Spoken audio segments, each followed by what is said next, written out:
presidente Lula. Epa, índio que apitou, se não der o pau vai comer. Índio que apitou, se não der pau vai comer. O presidente Lula esteve em Roraima. Opa, que legal, né? Parabéns, legal. Iniciativa boa aí, ó.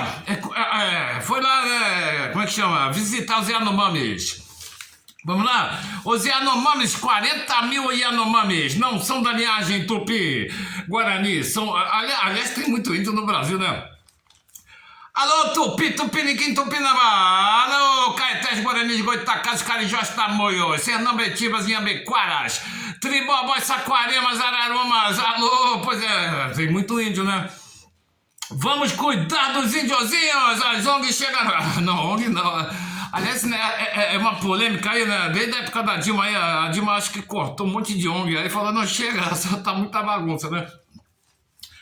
Mas acontece que estão lá atrás da madeira, do peixe, do minério, da caça, da planta e da água. Epa, o Brasil é rico, né? Caramba, se fosse em Nova York não ia ter nada disso. E nos Estados Unidos, o que está no subsolo é da União, mas tem que deixar os índios explorarem, né? Eles podiam botar lá, aliás, o Pico da Neblina tá lá, eles podiam botar, como é que chama? Um aeroporto ali, levar os turistas para lá, ganhar um dinheiro, falar inglês, espanhol, alemão, italiano, francês, né? Pois é. Deixar eles explorarem ali para levar, fazer trilha, rapel aí para o Pico da Neblina, o maior pico do Brasil.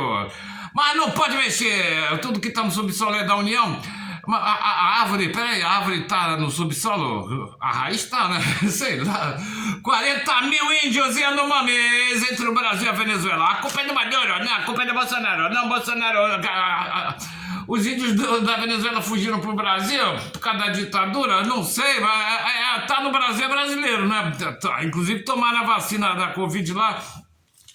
Agora na pandemia, né? O que está no subsolo é da União. 40 mil índios, hein? Caramba, eu moro numa cidade com 14 mil habitantes.